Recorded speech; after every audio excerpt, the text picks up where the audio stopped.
Hello and welcome to the Choralosophy Podcast. I'm Chris Muntz, and this is episode 70, Legitimate Love and Suffering in the Music Classroom with Dr. Ryan Board.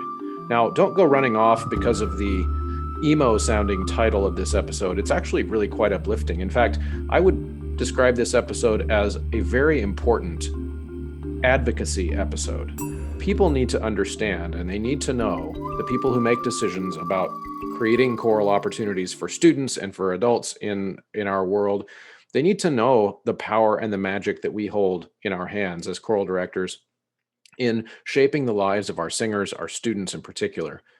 In this episode, Dr. Ryan Board from Pepperdine University and I discussed the role we see for choral music education in filling the void of the psychological and emotional development in young people and adults. There is an epidemic of the loss of resiliency and mental health issues in young people that is changing over the last 10 years.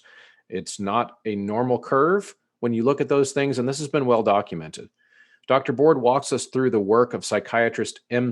Peck by finding parallels between Dr. Peck's prescriptions for building a healthy mind and what we already do in a choral environment.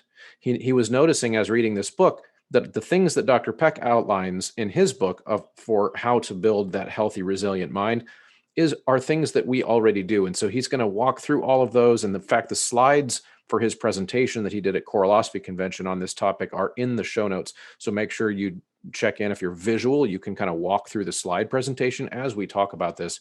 It's not going to be, it's heavy material, but you are not going to want to miss this, and you're going to want to listen all the way through to the end. Just a bit of housekeeping.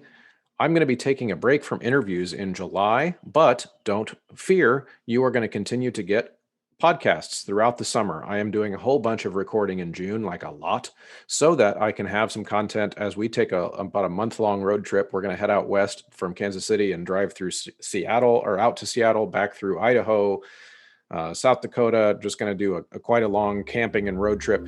And so my plan is to have all the material I need already done and before we head out of town. So you're going to not even realize that I'm gone, and you'll continue to get great conversations. All right, everybody, I am here with Dr. Ryan Board, and Ryan is one of my old professors and mentor and friend, and he gave a great session at the Choralosophy Convention that I just think needs to be a podcast. So we're going to talk about the fact that choir has a magic power, and that choir has this magic power that's unique in that it can give students, singers, young people, adults, everyone that does it, this really amazing insight into themselves through exploring love, suffering, loss, pain, joy, all the different emotions that we just don't quite get to try on in the same way in other activities. So I'm excited to dive into this. Dr. Board, welcome. Thank you. It's nice to be here. This is going to be fun. So first, before we dive into the meaty bits of this conversation, let's just fill the audience in on who you are. So give us the 60-second bio of where do you come from, but really start out. I'd like for you to go all the way back to just why you got into choir in the first place. What was your spark? Okay, well, I'm originally from Idaho, Pacific Northwestern boy, and I had the privilege of growing up in one of those big church music programs. The music directors were from Westminster Choir College, sort of one of those more traditional liturgically based choral programs, directed by really awesome music educators who taught me a lot about music history and high quality music. And so from a young age, starting at 3, I was singing really high quality music in church, and then also great music education systems in the Boise Public Schools.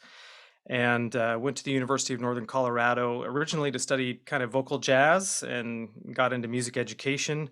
Went back to Idaho and taught junior high for a couple of years, and then got recruited to Westminster and studied there with Andrew McGill and Joseph Flemmerfelt, and then moved to the University of Missouri, Kansas City to pursue the doctorate. And then through a unique turn of events there, got to hold a visiting position while they searched for the endowed chair position. Was there for 4 years, and then landed the job at Pepperdine University, where I am currently. And married to Ida Nicolosi, and have two awesome kids, two boys. That's So, awesome. And so how many years now at Pepperdine? Is it 10 yet? so I'm just completing my 11th year actually. Oh, It's wow. been that long. Yeah. Okay. Well, yeah, and doing some awesome stuff there. So actually, that's a good segue. The Pepperdine thing is a segue because this conversation that we're going to walk through is kind of a brainchild of a course you're taking, or from a course that you're teaching at Pepperdine. Is that correct? Yeah, that's correct. So at Pepperdine, like at a lot of universities, I'm teaching a first year seminar. Pepperdine offers this experience in order to help students make the adjustment into college life. It covers some basic things like what does it mean to be a scholar? What does it mean to search for truth and be a sort of a researcher of integrity to cite sources? How do you write? How do you think deeply about some enduring questions? And so, we'll take one book, we'll focus on a book, and we just cover a host of things that help students transition into college life. And it is not a music class. Well, no, although professors who teach a first year seminar get to choose a topic as like a lens through which to view all that material. And so, Oh, of okay. course, mine has been titled A Life in Music. And so we use music as a way to look at a lot of these things.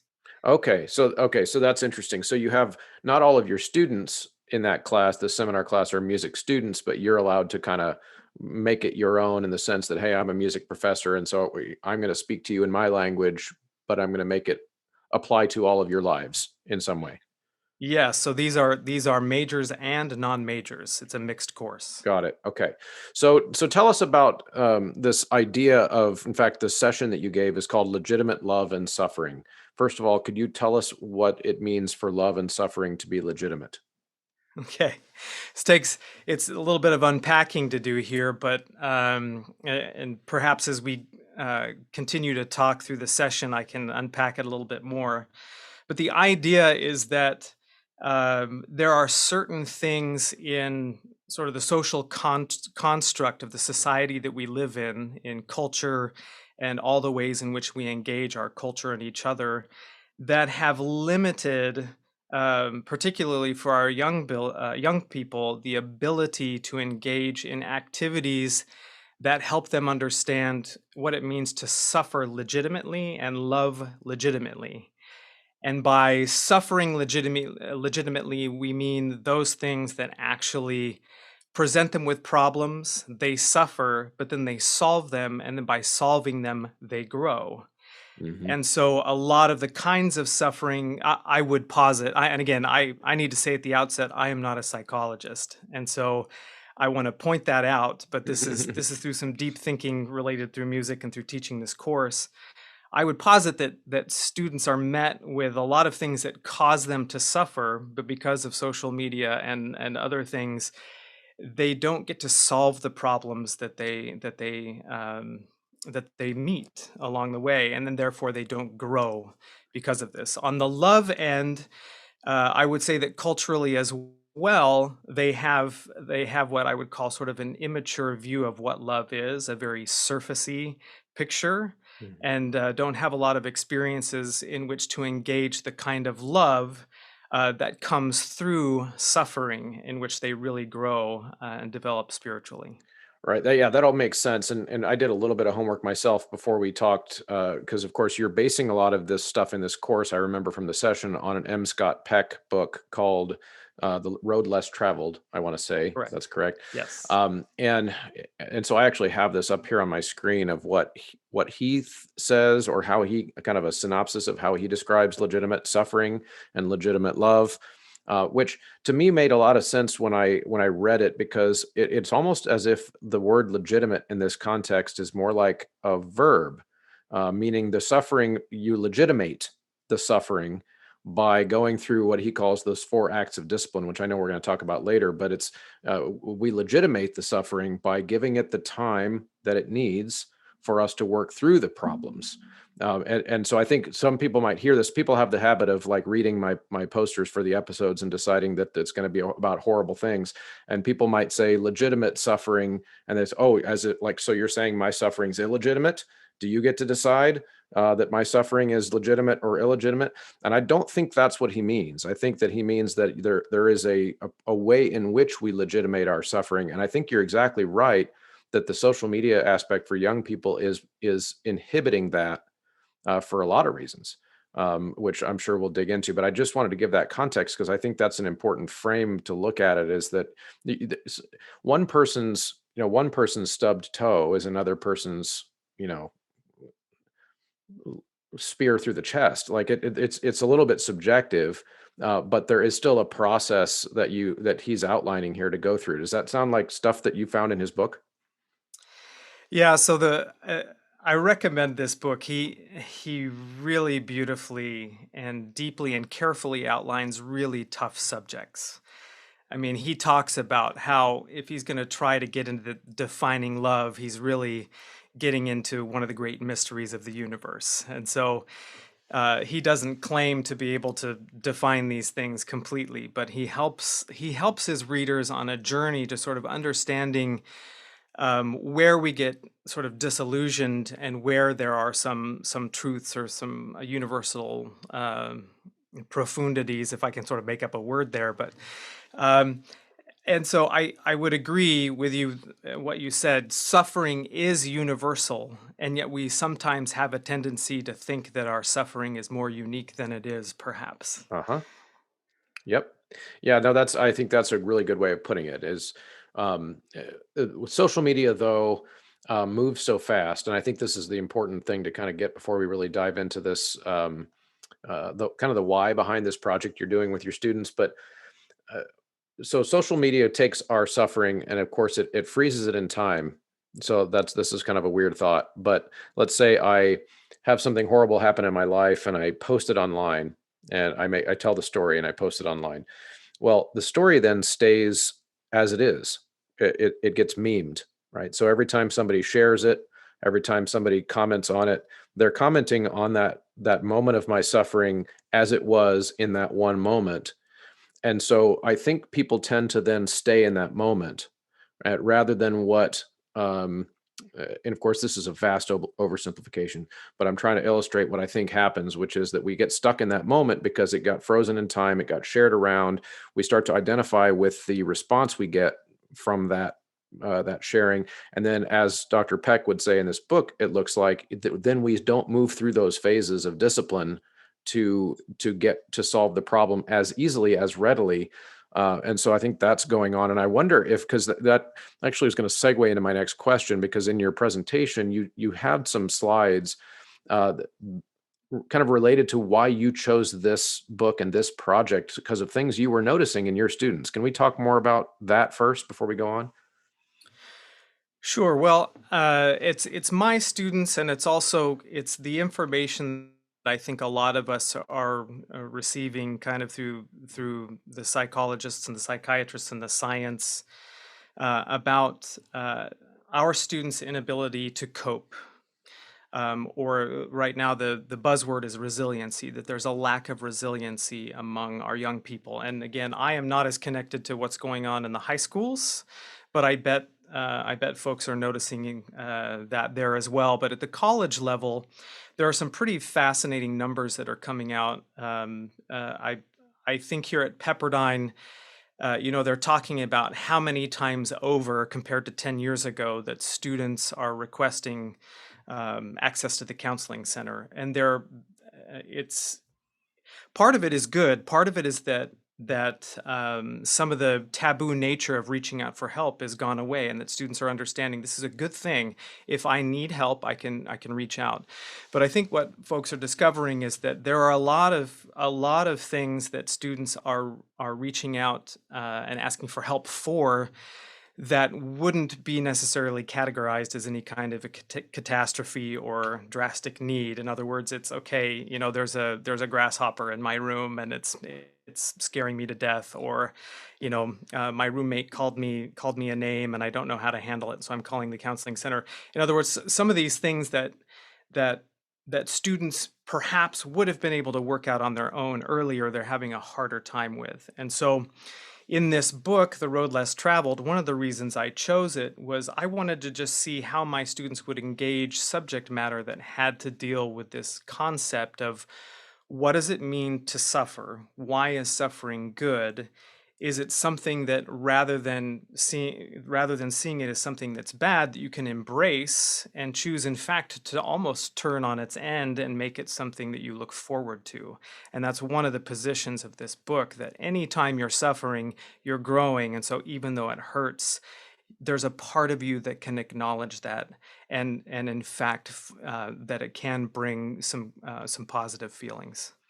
Right, absolutely. And you referenced the high school level, and of course, yes, I see that as well. Changes over, the 18 years that I've been teaching. It's definitely different now than it was at the beginning. And you're right, though, it's tricky to talk about this because it is a mixed bag. Meaning there is a good aspect of it too. In other words, we love that there is less stigma around kids asking for help for mental health issues, asking for being more open with kind of sharing about their life circumstances, all of those types of things. But a good way to think of this, and these are just made up numbers, but if I think about like out of 100 kids, if you've got ten that are willing to go seek help now that weren't 15 years ago, that's great. That's 10 more kids that are getting help that wouldn't have otherwise gotten. But if with that 10 comes along 100 kids that really don't need help but are asking anyway, then you kind of have this two steps forward, one step back kind of thing going on. And I think and that's again ties into the social media aspect of it, is that tends to amplify because there are social contagions involved in that. And again, we talk about the attention seeking, and there, so all of that plays in with it too. You can't just talk about the good things with it. You have to also acknowledge the bad things. So I'm also interested too in what you said about you know the what rises to the level of what calling the counseling center, calling the campus police. Those types of things are interesting to me too, because one of the things that we are hearing a lot nowadays is that we hear the word trauma a lot more than we used to, right? We hear crisis a lot more than we used to. um, and what's interesting to me though is that trauma is one of my pet peeve words, because I had a lot of childhood traumas that I dealt with, trauma in the clinical sense. Um, and that's the thing that is a pet peeve for me, is because trauma does have a clinical definition. Simply saying that one is traumatized does not make them actually traumatized. There are criteria for that. One interesting thing about the Choralosophy podcast is that it is completely independently produced, meaning there is no organization, no institution, no foundation behind this show or behind this production. There's no company, nothing. It's all supported by listeners and listener involvement. The most direct way that you can do that is through Patreon. At patreon.com/Choralosophy, you can join a subscribers only environment where I put extra content, meaning a behind the scenes episode every month, supplemental materials. The people on the Patreon get to see who's coming on the show ahead of time, which means they can put bugs in my ear ahead of time about what I should ask the person about. All kinds of fun perks. There's even an awesome Choralosophy hat and t-shirt. There's all kinds of fun ways to do that over at Patreon. Now, it's an important thing, because if you enjoy this show, the couple thousand or so people that tune in on a regular basis to this show, if 10% of you were to join the Patreon, it would change the game for my ability to make this production better and better over the course of the next year. So producers, there is a producer level that you can opt into over there as well. The Patreon producers are Ulrika Igrain Munoz Alarcon, Chandler Smith, David Kowalczyk, Kyle Peterson, Michael Herron, Ryan Main, and Stephen Kathy Kakachik. And so I wonder if that's something that plays into what you're seeing too, and what you're discussing here is just the idea, the difference between self-reporting of trauma crisis versus legitimate actual trauma crisis. I think you're right, and that's a good transition, not really a transition, but an opportunity to bring up a critical point, and that is, again, as I said, I am not a psychologist. This Mm. book was also written back in the 1970s, and so maybe that matters, maybe it doesn't. But one of the things he says in the book is that this avoidance of suffering, this being presented with a problem and wanting to not go through it, to experience the pain and grow from it. He states in the book that it is the root cause of all mental illness. And so we have to be careful with that. I think, we acknowledge that there are genetic things, there are mental pathologies, but I think what he's really talking about are sort of the neuroses and the character disorder types of things, the things that are environmental, the pressures that are put on us, that are caused by problem avoidance, that he says eventually cause a lot of the things that we're probably seeing in our students. Right. It sounds like he's referencing kind of the things that would fall under the umbrella of cognitive behavioral therapy type treatments and issues, right? So, Perhaps, yeah. so you're talking about things that can be dealt with changes in mindset, changes in approach, which he would be right. I think, I'm not a psychiatrist either, but I read a lot, and he would still be right today in that sense if he's talking about those types of psychological issues that are cognitive behavioral related.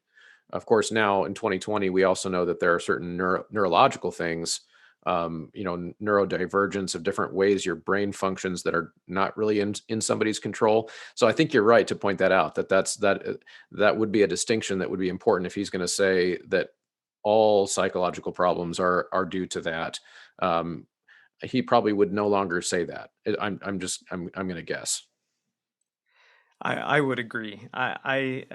He has a statement in there, and let me just get it exactly right. I have the book here because I knew I was going to want to probably say something from it. So right here at the beginning, this is an incredible statement. So, in the succinctly elegant words of Carl Jung, okay, neurosis is always a substitute for legitimate suffering, which is kind of an impactful statement, I think. Yes, in fact, I saw that in the reading I was doing too, where, and I'm going to put it in a context here too, because when I was talking about earlier, the idea of thinking of legitimate as a verb rather than legitimate suffering, is that he says that neurosis. Jung said that neurosis is a substitute for legitimate suffering, and then Peck used that quote to kind of name what he calls neurotic suffering, which is when you suffer but avoid those steps like delaying gratification, acceptance of responsibility, balancing Right. your life, those types of things. And what someone will get when they avoid those steps is that neurotic suffering.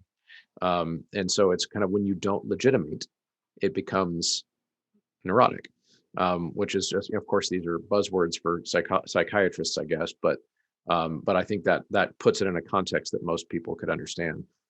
So I'm going to jump back into your presentation here because I think Sure. you had some interesting little blurbs here. I'm just going to read from. So you had thinking about resiliency at the college level, and I will say that when you did this at the presentation, I was thinking about the high school context and noticing a lot of these same things. But just referencing emergency calls to the counseling center, which you mentioned, that have doubled in the last 5 years. Needy students have shaped the landscape, meaning that's absorbing more of our time than it ever has before. And again, I think that falls into the mixed bag category. That's some of that's good because some of our students need more help than other kids, and that part's good. But it's a mixed bag. Students are afraid to fail. That's not a mixed bag. I think that's very harmful. That's just my opinion. Faculty feels pressure to exceed lest they get lower teacher ratings. You can talk to us about that because that's less of a deal for me. Students are uncomfortable with not being right. And then we've got the helicopter institutions, the helicopter parents. At the university level, I'm sure you would agree, just giant ballooning administrations that are always needing to be in the kids' business and keep the customers happy, and all of that kind of stuff. All right, so which of those jump out to you as the most significant? This needy students have shaped the landscape. I think that's clearly one of the big ones. So there's a lot of effort in trying to help students make the adjustment to college life now that they're under some of the things that were providing them perhaps some scaffolding or protection in their former environment, whether it was parents, whether it was some other institutional setup, whether a school or something else. And they come and they're on their own and they're faced with problems that my hunch is that somehow they were avoiding or someone else was solving on their behalf. And they literally perhaps haven't developed the skills. And so this becomes a part of our focus. And colleges and universities, we obviously we want to help students succeed. Our their success is our success. We're interested in making sure that they come in through the door and they leave having grown in all ways possible. And so we're very interested in helping with this, but I would suggest that the resources used to help them are pretty significant. And as indicated in the slides, these things have changed the landscape in higher education. Yeah. Yeah, and I think that's the mixed bag thing I was pointing out too, in that if we're talking about needy student in an academic context, meaning they have a learning need. Well, I want myself as an educator to devote more of my time to helping that kid. But if we're talking about needy as in kid just doesn't want to learn to solve his problems, then that's a very different kind of bag. And I think right now we're struggling as an education community more broadly to distinguish those. We're having trouble either having the courage to distinguish it or the knowledge, the expertise to distinguish it. These lines are becoming blurry. Yeah, and I think so. This is probably a good opportunity for me to kind of reference back to how my presentation kind of started, the pitch I gave, Yes, please and do. how this ultimately ties into kind of the choral classroom. Because Pepperdine brought in David Brooks, and this funny moment that I talked about. David Brooks is a political commentator who writes for the New York Times, but he's in this unique position because he's more conservative, but he's writing for a newspaper that's known as being a little bit more liberal. So he's a guy who creates a lot of great discussion and more of exactly what our country needs. Some people willing to sort of stir it up, but have conversations that are important, and to not always just go and talk to the people they're cozy talking with, right? So he's at Pepperdine, and somebody asked him at the end of his presentation, what is it that needs to change in our education systems? What are the questions that we're not asking? And his response sort of shocked us all, because he said, well, for me, I wish somebody had taught me how to pick a life partner. And we didn't sort of see that coming. But as I stopped to reflect on his point, what I took from that was that education systems have gotten so focused on sort of the rubrics, outcome based, like we want students to cover, reading, writing, arithmetic, and we have the rubrics and the tests, and it's all output, and yet we're sort of missing some whole person development things.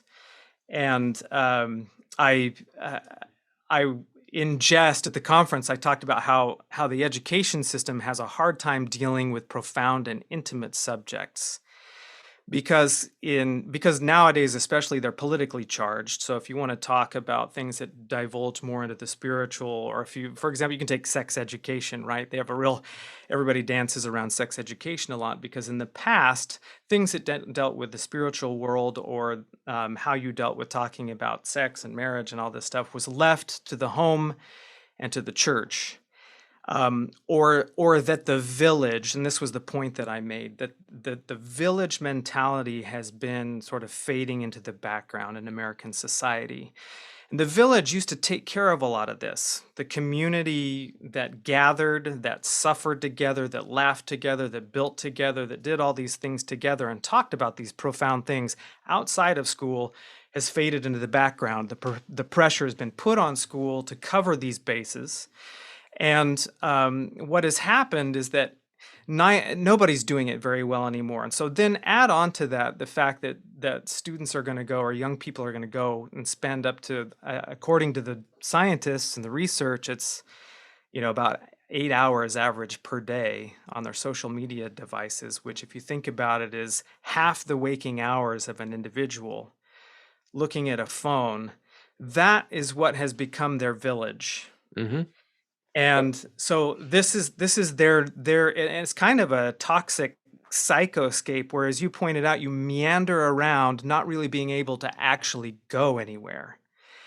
And you don't meet problems that you can solve. And so what happens then when you don't have some of these social and cultural constructs in place that used to really help students deal with some of the real deep and profound? And of course, that's what was sort of bringing us towards the talking about the choral rehearsal Right. classroom. Yeah, which I want to get to next. There's a couple observations there that I think are Sure. important. So, it's the idea that community, which you just described, the concept of community, used to be a geographical thing, and we no longer think of community. When we say the word community, we don't mean geographical. We mean the people who are like us. Mm, And of yeah, course, the problem with that, of course, is that you could include lots and lots of people in your community using that definition that you will never meet in your entire life. In your entire life, you will live the entire time on the planet. You will die with ever not ever seeing that person, or with being 100 miles from that person, but you will think of them as your community, exactly. while the neighbor that is right next to you might never join you for a meal. And so we've kind of flipped our sense of community in that way. And so that's kids, I think, we're not adapted for that. And so we're trying to figure out how to do that. Now, the good news, at least one thing I see as good news, is kids, I've noticed in the last 5 or 6 years, are actually better at that than one would. This might be the high school teacher being optimistic here, but I've got more students in the last 5 or 6 years who will tell me how frequently they just turn off their phone or just don't have that social media app anymore because it's toxic. And that didn't happen 10 years ago. 10 years ago, it was brand new and everybody was doing it.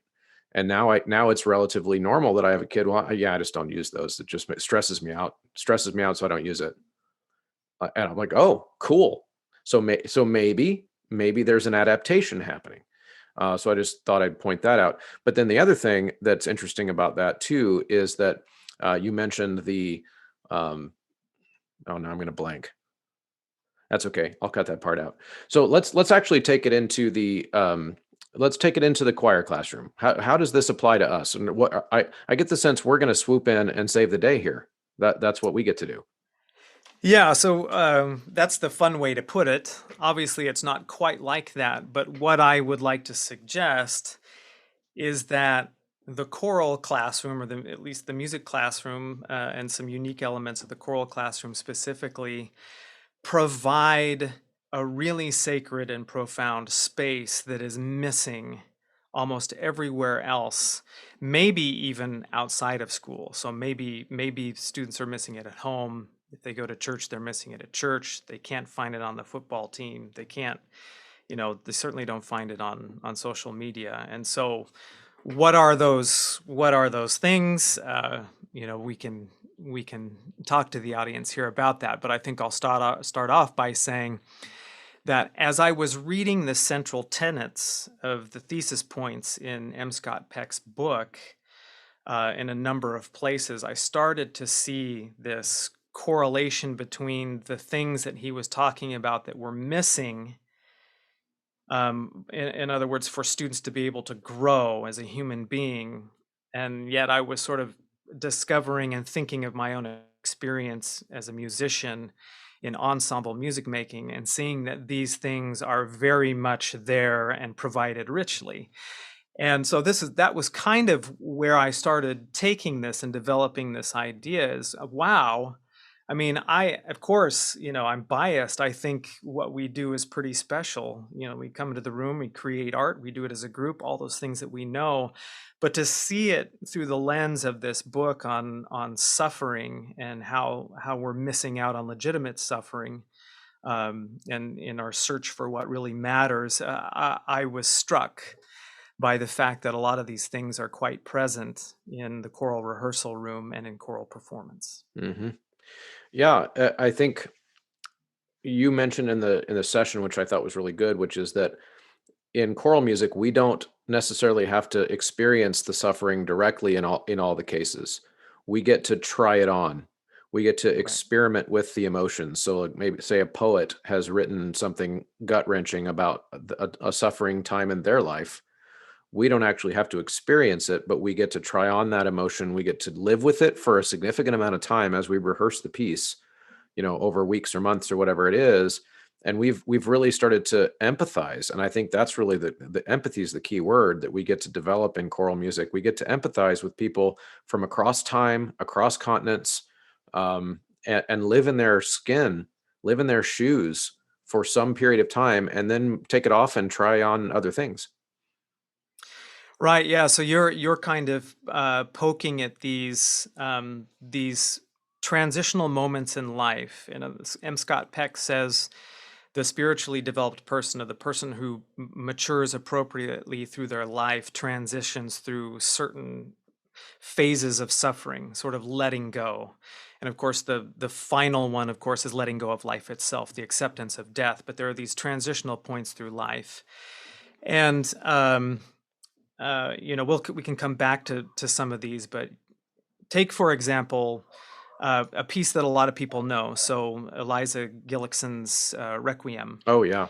Hmm. right? So here's a great piece. It's about originally written for the tsunami in the South Pacific that killed a number of people, a very tragic event. So there's this theologian from Emory University who writes a lot about music and theology, but people who love Bach and theology know Robin Lever. Robin Lever is kind of one of the primary researchers in all things related to Bach and theology, and a bunch of his peers got together and wrote some essays and sort of dedicatory essays to him in a book. And this theologian Don Saliers, I think is how you pronounce his name, Dr. Saliers, wrote this great essay about how you know beauty, the opposite of beauty, is not ugliness.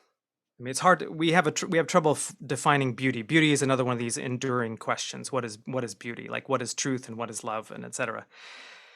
But we tend to quickly define the opposite of beauty as ugliness, and he says no, it's actually terror. Mm. And that when we participate in the singing of a piece like the Gillickson Requiem, we're allowing ourselves in to the terror of that moment. We're participating in a group ensemble setting, and we're creating beauty, and that beauty somehow commingles, even though we see those maybe as diametrically opposed. It's not that simple. It's that somehow the two sort of orbit each other, are interrelated, and that this profound human understanding of beauty and terror and all the broad spectrum of human experiences between those two things can be found in this really profound way through the process of singing, so that a group singing together and experiencing that text and understanding what it's about comes to an understanding of that terror. And those channels of understanding are opened and kept fresh, so that when students go out then and do experience some things in life that are tough, having dealt with it in that special community, in that space, in that artistic rendering of beauty and terror combined, they have better tools. They experience it with more maturity, with more grace. They are better at handling it, better at communicating about it, better at being a shoulder to lean on with peers who are experiencing it. So there's all these wonderful things that are in this essay about that I find really profound. Did you know that the Choralosophy podcast is entirely listener supported? So the way you support as a listener the show is by a win-win scenario, which is just the ideal situation. It's win-win, which means that if you get a discount, I get kickback. That's how it all works, right? So that's listener supported, meaning you choose to purchase those things like a Sight Reading Factory membership, like some choir folders next year for your choir at mymusicfolders.com. You choose to buy some sheet music at ryanmain.com or graphitepublishing.com. Every time you enter the promo code Choralosophy at checkout at any of those vendors, you get 10% off. There's also Voce Vista Video, which is that overtone analyzing software that I geek out about so much. It is a must. Get it in time for school year next year to start. It is fantastic. You go to vocevistavideo.com/choralosophy, and there you can download the software for free and play with it for 30 days. Once you decide you want to buy it, then you can enter in that Choralosophy promo code. So that's just a little behind the scenes on how it all works. I appreciate everyone's help, and without you listeners doing your part to make this show happen, it just wouldn't happen. So thanks for tuning in. Hope you enjoy the show. Yeah, no, absolutely. Because I remember as you were describing that, I was thinking back to one of my experiences as a kid that kind of makes this topic so interesting to me because, uh, you know, uh, I think you might remember this about me. I don't think my audience knows this, but my mom died when I was 17 and I was a senior in high school. And I remember one of the experiences that I had related to choir around that time was that my mom passed away in November of my senior year. I took a few days, off of school after she died, and did some stuff with family, and of course did the funeral stuff, and all of that. And but then I came back to school pretty quickly after that, and I remember one of my friends, and one of my choir friends, of course, came up to me after class after having come back, maybe 5 days or so, 3 or 4 days of school missed. And then I come back to school, and he pulled me aside. He's like, "Why are you here? How could you be here already? Like you should still be at home. Like how can you even be walking around right now after what just happened?" And I just remember thinking I needed to get to choir. Like this is where the choir is. And this is where I can come back into that space where I can contribute, where I can take my mind off of what's going on at home, and I can be in the community. And I didn't think about it until he asked me that at the time. Like I didn't think at the morning I got up for school that day that I need to get back to choir. It wasn't until someone asked me, "Why are you back at school?" And my answer was instantly that I needed to be back in the choir. And I didn't know it as a kid. I didn't know it that way. And so one of the things that I'm passionate about with this topic is that um, we choir was that for me. And I think that as choir directors, we have an obligation to create an environment where that can be that type of therapy for our students as well, and for our singers. And I always say students because that's where most of my focus goes, but I think this is true of adults too. Absolutely. I've had 80-year-old church choir members that need that therapy as well. I have I had a church choir bass once. It was probably in his 90s. I think he was 92 by the time I left that church, where every single year the choir would take a break, and he's up into his 90s. They'd take a break in the summer, and I would get an email in the fall. Um, just wanted to let you know that I'm perfectly happy to sit out next year in choir if you feel like I'm too old to sing in the bass section. I know my eyesight's not what it was. And he would give this whole long list, and it would happen every year. and and of course my response was always, I want you to be here if this is where you want to be. And he said, I really would hate to give it up, but I also don't want to overstay my welcome, and blah blah blah. And so in that moment I'm thinking, this man at his age still needs that community. He needs to be part of Absolutely. something. And I think that is the superpower that we exercise when we're in choir. Yes, absolutely. Mhm. And so you were in referencing that story and referencing this gentleman and sort of what is that magic? What are some of the things that are happening? I found some parallels between what M. Scott Peck calls sort of the disciplines of suffering, the things that we do that help us suffer well. And as you know from the presentation I gave, as you sort of line these out, it's kind of amazing to see how some of these things are just totally completely natural and organic, and the part of our sort of our daily walk through music making in the ensemble setting, which was cool.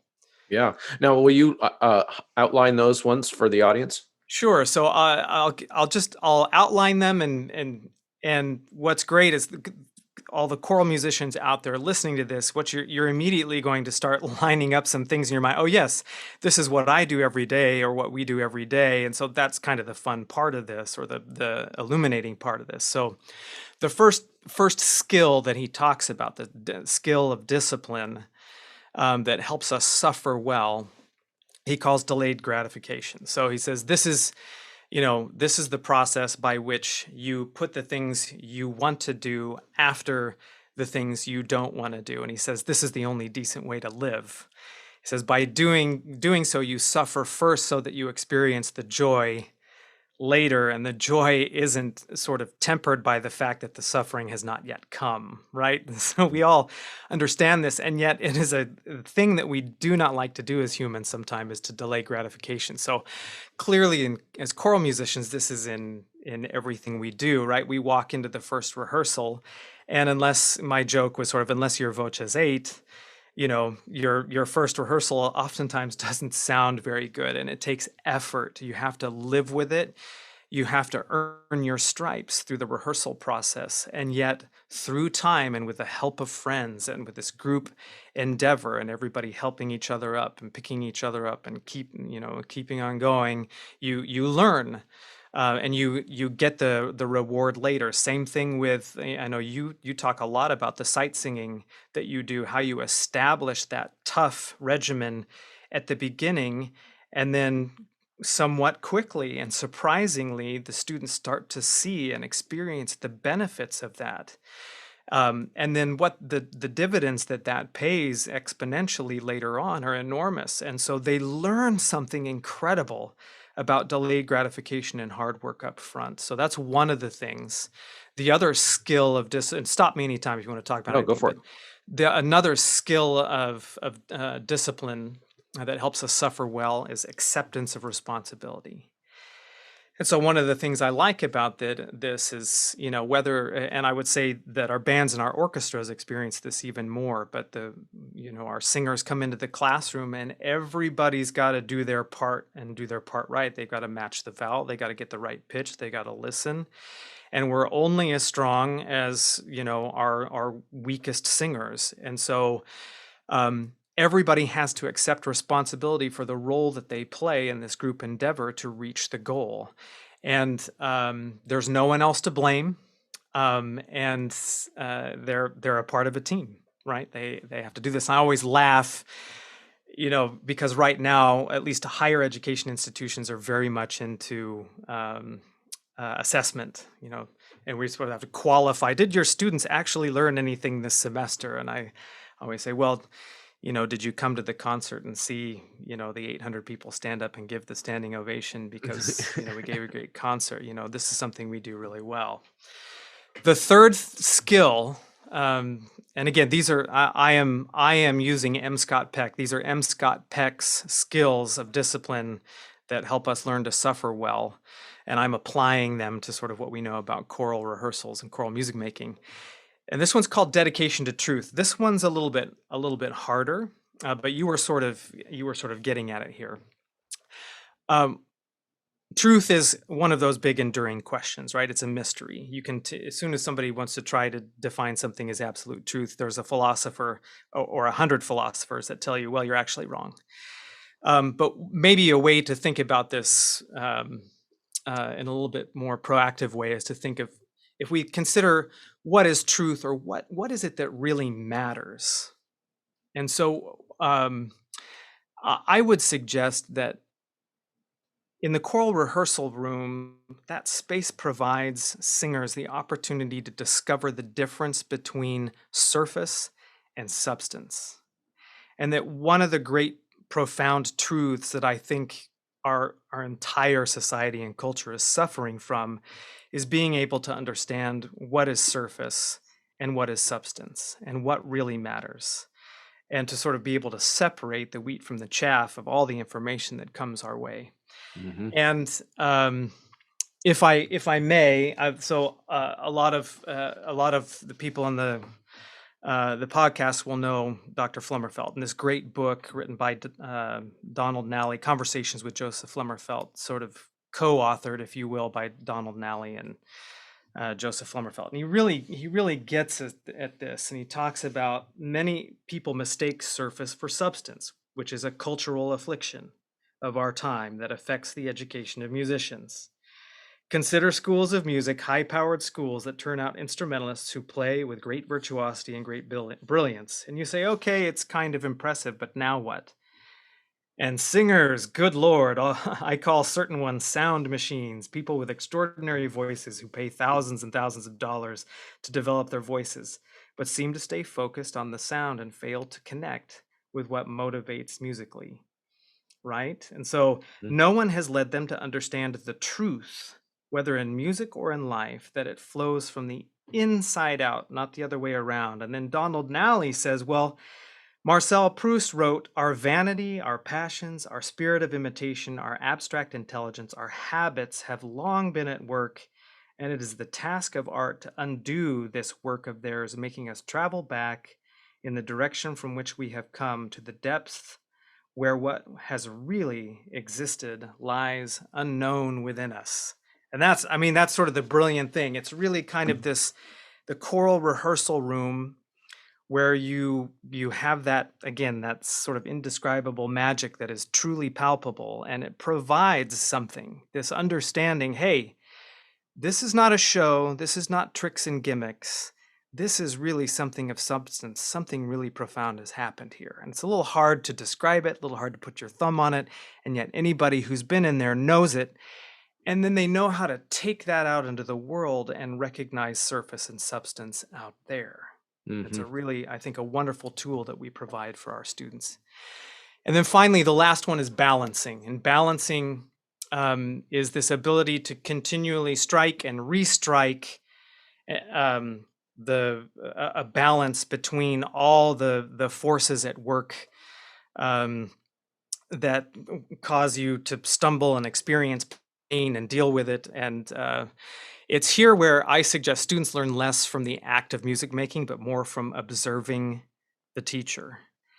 And so they observe us sometimes really, really suffer at the decisions we have to make for the sake of our programs on their behalf, the long hours we keep, sometimes choosing to be with them instead of going home to be with our kids or watch a baseball game, or, they see us. They see us invested in them to the degree that we suffer constantly trying to deal with this balance. One of them is sort of home and life, right? Mhm. Or work and home, that balance. And so they see us suffer. And by seeing us suffer and seeing that we're willing to do it on their behalf, they learn that suffering must be okay as well. And so all these things are provided within the context of the choral rehearsal space that I would suggest are not readily available in other subjects. And I know people will say, well, athletics brings a lot of this, and I would agree. But one of the things that is different is athletics always has a competitive component. If it's a team sport, it's sort of us against them, and how are we better than them? If it's an individual sport, it's sort of what is my best, and can I sort of beat my best? Can I continually improve? But to create this space for something where we are using these skills within a group setting where everyone has to be lifted, that is something truly, truly unique. And what we provide for our students through that process, I think, is just incredible and wonderful. Yeah, absolutely. And I do think, though, the comparison to athletics is interesting because you're right. It does supply some of those needed things, but not all of them. In that, in fact, I would even say, don't want to offend any of our band and orchestra type colleagues, but it's even true when we're speaking about instrumental music, because in choral music we get to deal with the text, Right. and when we get to deal with the text of the religious ideas, the philosophical ideas, the poetic ideas, the expressions of love, anguish, all those things we've talked about, that uh, that only in that type of a setting are you really dealing with the broad human experience. I had a recent episode with Vince Peterson where he was talking about the idea of whether or not Palestrina and Kanye both have something to say that is the same as each other. And whether or not we can, if we can't get our students to be able to see that Palestrina and Kanye might have something universal and human that they would both need to say through their art, then we're kind of not doing our jobs. Um, which is that all artists express these things in different ways, and in choral music we get to kind of dig into those texts and kind of hear them express it in their own words through their musical language, but they're also their written word. So I do think that we win. We We win. we We are the win. We superior art win form. that like in athletics. Yeah. I mean, I will totally agree with that because when you think about it, our students, look, I could get really nerdy here. We could go back in the history of sacred music, the parts of the Bible that were originally supposed to be sung are the Psalms, and the Psalms are filled with every kind of emotion. It's Mhm. not sort of your namby pamby soporific, just whatever. I mean, this is the music that our students get to sing. They get to express love, loss, death, tragedy, violence, illness, frailty, rage, joy, desolation, hurt, confusion, and on and on and on. And it is incredible that we provide them a space to sort of experience um, all of these so that they can sort of work them out, even if it's in sort of an objective and somewhat detached way at first. It leaves those channels open so that they are more human, more vulnerable, more perceptive. And M. Scott Peck says in sort of ultimately, we guide them to one of life's greatest secrets. It is that in the giving up of one's self that human beings find the most ecstatic and lasting, solid, durable joy of life. And it is death that provides life with all of its meaning. And this is the central wisdom of religion. But we give them access to these things that are profound in ways that they can't really do in any other subjects. And I think we're filling a void for them that is critical for mental health. It is critical for mental health. Yeah. Yeah, because you could say a casual observer listening to this might say, well, students or young people or any person can engage with all those things you just listed, the rage and the love and the fear and all those things, by watching movies about those things. We could just watch movies about those things and that'll take care of it. But what I would suggest in that instance is that the unique thing about choral music is that when we are dealing with those topics with singers, and when they are engaging with them, they are engaging them with them repetitively. They are coming back to that song. So they're coming back to their choir rehearsal 3 days a week or 5 days a week or whatever it is. And they're going to step back into that mindset. They're going to step back into that text. They're going to step back into that person's expression. They're going to take it off. They're going to go about their life. They're going to see how that interacts with the rest of their life. And then they're going to come back tomorrow and they're going to engage with it again. So they're going to be layering it over and over and over. And it becomes part of who we are. It becomes part of how we see the world. And I think we underestimate, even those of us who are choral musicians, I think sometimes underestimate the psychological power of that. Absolutely. Yeah, Absolutely. so let's do one more nerdy topic before we're done. You also in your presentation talked about this word I had never heard of, which is cathexis. Yes. It sounds dirty, but tell us about what cathexis is. Okay. Cathexis is this pretty cool word because, and this is one that always drives my college students crazy because it helps us discern sort of the difference between kind of the mad rush of adrenaline and hormones that is falling in love and what it means to sort of really connect, reach out, and invest in a person or object that actually is not falling in love, that is something greater than that. And so um, M. Scott Peck's book it's pretty cool. The first about 77 pages are about suffering, and then the rest of the book is about love, as if suffering is sort of a precursor to love. And so he says we want to talk about love. We want to try and understand what this is, but in order to do it, we've got to understand suffering. I think that's symbolic. And what he says is, so where does love come to play in this? We've got delayed gratification, acceptance of responsibility, dedication to truth, and balancing. Those are those skills for suffering. And he says the strength and energy and willingness to use these techniques are provided by love. And so I'm going to get to your term cathexis here in a moment. So he defines love as this: the will to extend oneself for the purpose of nurturing one's own or another's spiritual growth. And Which is I what we just do like in to choir. pause. I just like to pause right there and sort of say, being a choral director. I think that's why we all got into this. I mean, I suppose there are a few of us out there who got into it because we want fame and fortune. Right. Sure. For the Benjamins. Right. And so, but look, really, when we think about this, creating music and investing all this time in a group of people, we're really trying to extend ourselves out for this purpose, this thing out there.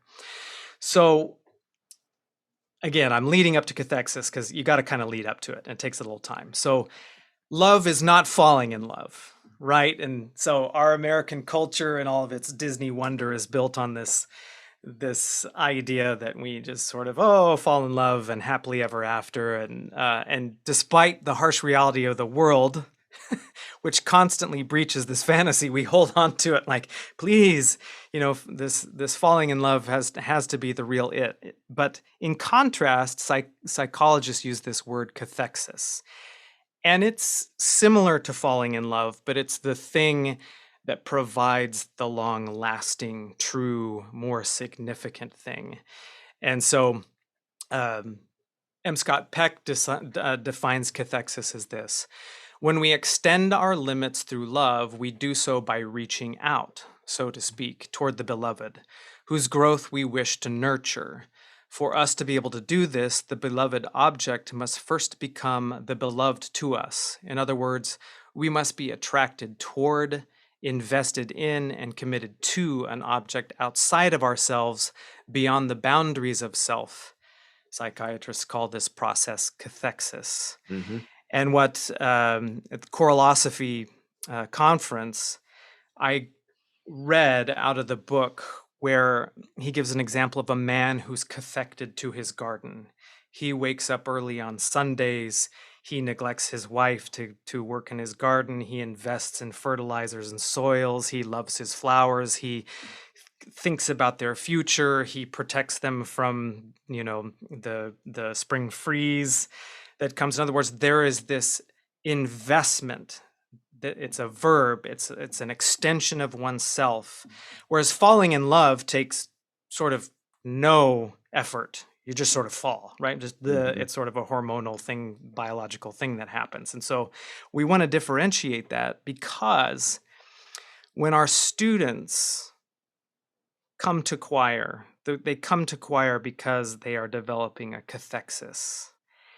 They are finding something that nourishes them. They extend themselves toward it. It becomes a beloved object. They nurture it, the group and the music, both together. They invest, and then it pays them back tenfold in wonderful dividends of beauty, relationship, and again, all this understanding that we've talked about. And the magic is that they learn what that's like, what it means to cathect with something that is of substance, that matters. And then they learn to apply it in other parts of their lives, and they become what I will sort of call modern day sages. They become these really sort of powerfully spiritually enlightened people because they know what it means to participate in this group cathexis endeavor of music making. It really is something incredibly unique and wonderful. And they get there, they achieve this through the disciplines of suffering. They learn the appropriate ways to cathect to something of value. And so I just don't think you find this practically anywhere else, especially in the educational environment. So this idea that in many public schools across the America, parochial schools, private schools, that we would continue to invest in this kind of endeavor. I think it's a great investment. It needs to continue. I know I'm preaching to the choir, no pun intended, but there is something I think even more profound than I had been willing to acknowledge over a certain number of years, and that I've learned through this book and through sort of engaging in this discussion with my students at Pepperdine. Yeah, it's one thing, and on the way out, I just want to kind of share this anecdote, which is that on that topic of involving these types of conversations within the education system, I have talked to high school students about this pet peeve of mine for years, which is that in high school, we often get put in a role of, kids come to school, and at school, we're going to teach them about not drinking and driving, and we're going to teach them about mental health, and we're going to have some teacher talk to them about suicide issues and sex ed, as you mentioned before. And and the way we deliver it is that I meet with about 20 kids that I do not know, who are in my like homeroom that's been assigned to me, and we give get a curriculum that I did not write, and I get to talk to them about their feelings that day, about drinking or about suicide or whatever, and it's an absolute waste of time. It's a complete waste of time because they don't know me. And then I bring up to my choir kids that have gone through this cathexis process with me, and have experienced that vulnerability for years and years. And I say, what if we had these conversations in choir? And their eyes get big every single time. Oh my goodness, that would be so helpful. Like, but then I get frustrated that I don't think I would be supported having those real authentic conversations in choir, because it's not what we're there for, Mhm. right? But the problem is, if we decide that in school we need these things, then I think that they need to be had in environments where some type of cathexis has occurred between the people that are there. And I think, for example, that doesn't have to be the choir teacher. It could be, for some kids, it could be the baseball coach. Mhm. For some kids, it could be the guidance counselor, but I doubt it because I don't see them very often. It could be the home ec teacher, and that kid just is really into those types of things, and so they're always in that class, right? And so kids that get really, really invested in something, like our kids do in choral music, they are more likely to want to dig deep into some of these things.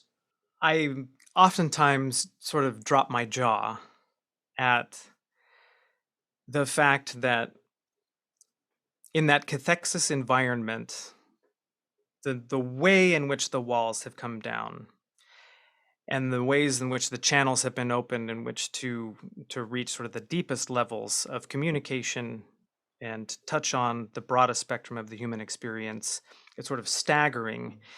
And what you can accomplish with the people who've been involved in that together, the level of trust and the history that you've created. I think you're touching on something really um, at the crux of this, Mhm. and that is that if we're really going to be involved in education that makes a difference, I would suggest that choral music is at the forefront, not even just a part of it, but in fact at the forefront. Mhm. And that trying to figure out how to create these kinds of experiences for the greater student body, I know that would be a really interesting challenge, but considering how to do that would be a really unique and interesting educational endeavor. um, Absolutely. Chris, I wonder if I can, we started off with talking about suffering, and when I gave this little talk at Choralosophy, I was thinking a lot about this past year and the degree to which we've all suffered as choral directors, as musicians. And one of the reasons I wanted to give this talk was to give the choral directors a chance to sort of chew on their own suffering and to acknowledge that it's worth something, that it has meaning. And I thought I'd leave with that last quote that I have on the slides, if Absolutely. the Go for slide, it. if that's appropriate. So Yeah. it says, and so choral directors out there, we're talking about you here, right? So spiritually evolved people, by virtue of their discipline, mastery, and love, are people of extraordinary competence. And in their competence, they are called on to serve the world, and in their love, they answer the call. They are inevitably, therefore, people of great power, although the world may generally behold them as quite ordinary people, since more often than not, they will exercise their power in quiet or even hidden ways. Nonetheless, exercise power they do, and in this exercise, they suffer greatly. So That's really, awesome. really awesome words by M. Scott Peck. That's awesome. Well, thank you, Dr. Board. That was an awesome conversation. And of course, I could do it all day, but I really appreciate the insight. And I think people are going to get something out of this. Well, I appreciate the invitation, and I love talking about this stuff as well. It's fun to nerd out on all things choral and beyond, especially with you. So my best to you as you head into the summer, and thanks for the opportunity. All right. Have a good night. You too. Take care. All right. Thank you, as always, for tuning in to an episode and sticking with it all the way to the end. The ones who hear my outro message are the real MVPs of the show. So I will remind you that if you are sticking around this far, that means you have some value that you are finding in the show. And so do me some favors. There are ways that you can help. As I mentioned earlier in the episode, you heard about ways that you can support the show financially through Patreon or through using the promo code.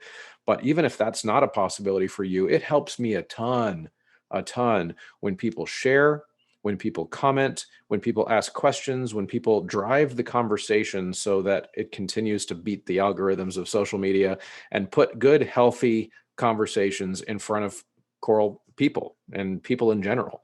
And so anytime you interact with the show, it helps a lot. So things like leaving ratings in podcast apps, on Facebook itself, you can go to the Choralosophy podcast page on Facebook, like it, leave a rating, tell people it's cool, because then more people will see it and more people will join the conversation.